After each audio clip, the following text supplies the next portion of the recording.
Hello guys, pro kabaddi season 11 కోసం వాళ్ళు తీసుకున్నటువంటి నలుగురు ఎన్వైపీ ప్లేయర్స్ యొక్క లిస్ట్ని ప్రకటించింది యూపీ యోధాస్ మేనేజ్మెంట్. అందులో మొట్టమొదటి పేరు సచిన్ మహిపాల్. సచిన్ మహిపాల్ గాంధీనగర్ సాయి యొక్క రైట్ కవర్ డిఫెండర్.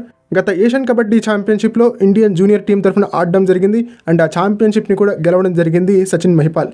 సో ఈ నేపథ్యంలో వచ్చే సీజన్లో ఒక మంచి రైట్ కవర్ యూపీ యోధాస్కి దొరికిందని భావించడం జరుగుతోంది. ఇక సెకండ్ ప్లేయర్ కేశవ్ కుమార్.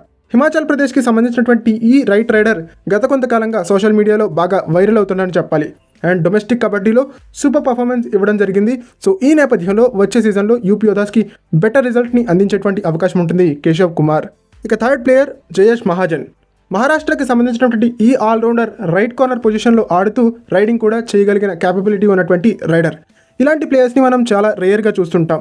ఆది వస్త్రక్ తర్వాత ఇలాంటి క్వాలిటీస్ కలిగినటువంటి ప్రముఖ ప్లేయర్గా ఉన్నాడు ఈ ప్లేయర్. సో ఈ నేపథ్యంలో యూపీ యోధాస్కి సరైనటువంటి రిజల్ట్స్ని అందించేటువంటి అవకాశం ఉంటుంది జయేష్ మహాజన్. ఇక ఫోర్త్ ప్లేయర్ గంగారాం. యువ కబడ్డీ సిరీస్లో వన్ ఆఫ్ ద టాప్ ప్లేయర్స్గా ఉన్నటువంటి గంగారాం ఈ సంవత్సరం యూపీ యోధాస్ తరఫున ఎన్వైపీ కేటగిరీలో ఆడబోతున్నాడు. యువ కబడ్డీ సిరీస్లో అద్దరగొట్టే పర్ఫార్మెన్స్ ఇచ్చినటువంటి ఈ స్టార్ ఆల్రౌండర్ యూపీ యోధాస్కి వచ్చే సీజన్లో పాజిటివ్ రిజల్ట్స్ అందిస్తాడని ఆశిద్దాం.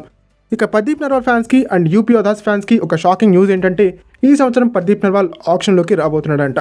ప్రో కబడ్డీ సీజన్ 11 ఆక్షన్లోకి యూపీ యోధాస్ పర్దీప్ నర్వాల్ని విడిచిపెట్టబోతోంది. వీలైతే ఎఫ్బిఎంని ప్రయోగించి తీసుకునేటువంటి అవకాశాలు ఉంటాయి తప్పించి ఆక్షన్ ముందుగా అయితే తీసుకునేటువంటి అవకాశాలు లేవు. ఎందుకంటే లాస్ట్ సీజన్లో తను సరిగ్గా పర్ఫామ్ చేయనటువంటి కారణంగా ఈ నిర్ణయాన్ని యూపీ యోధాస్ మేనేజ్మెంట్ తీసుకున్నట్టుగా తెలుస్తోంది. అండ్ తెలుగు టైటన్స్ కూడా ఈసారి టాలెంటెడ్ ఎన్వైపీస్ని సైన్ చేసుకునేందుకు అవకాశాలు ఉన్నాయని చెప్పాలి. ఎందుకంటే కృష్ణ కుమార్ హుడ్డా గారు లాంటి ఒక బ్రిలియంట్ కోచ్ తెలుగు టైటన్స్కి ఈ సంవత్సరం ఉన్నారు కాబట్టి లాస్ట్ సీజన్ తరహాలోనే ఈ సంవత్సరం కూడా బ్రిలియంట్ ప్లేయర్స్ని సైన్ చేసుకునే అవకాశం ఉంటుంది తెలుగు టైటన్స్.